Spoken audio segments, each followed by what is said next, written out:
It powers the movement of over 170 million people daily, stretches across more than 11,000 miles globally, and serves nearly 200 cities.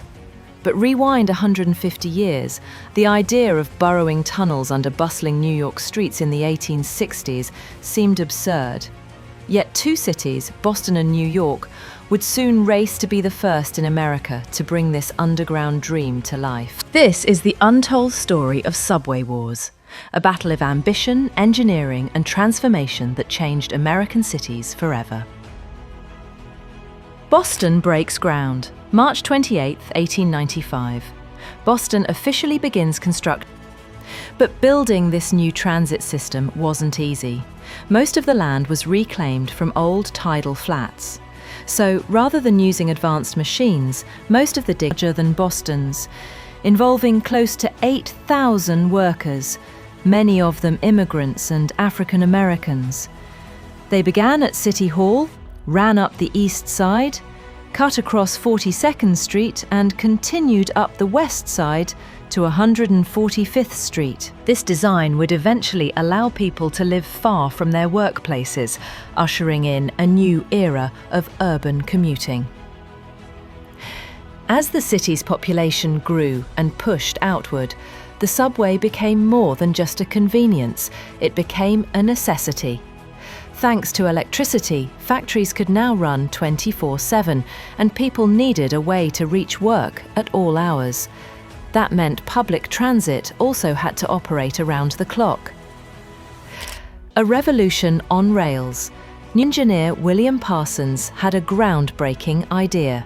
4-track lines, with 2 for local trains and 2 for express.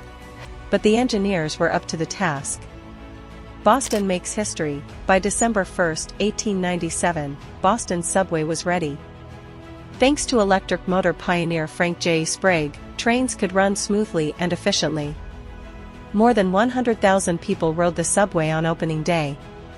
In its first year, over 50 million passengers passed through its tunnels. Boston had earned its place in the history books as America's first subway city, but the competition wasn't over. It won the race to be first, but New York was building something even greater. New York takes the crown. With that, New York officially became home to the largest subway system in the U.S. William Parsons' 4-track design and Frank Sprague's electric motor were game-changers. Sprague, though it never gained traction, he managed to build a short demonstration tunnel. Sadly, Beach died in 1896, before New York ever began constructing its subway.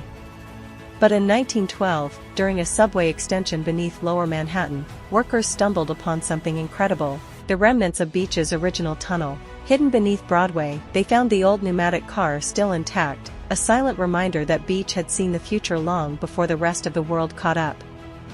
The legacy beneath our feet. Today, the subway isn't just a mode of transportation, it's a lifeline.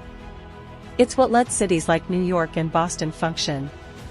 What started as an impossible dream became an essential part. From hand-dug tunnels to 4-track marvels, from skepticism to revolution, the subway redefined how Americans lived, worked, and moved. And while Boston got there first, New York's subway was the one that truly changed the game.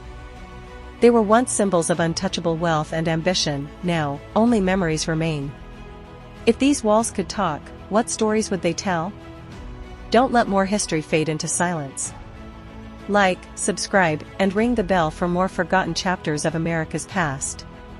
Only on the American Rewind.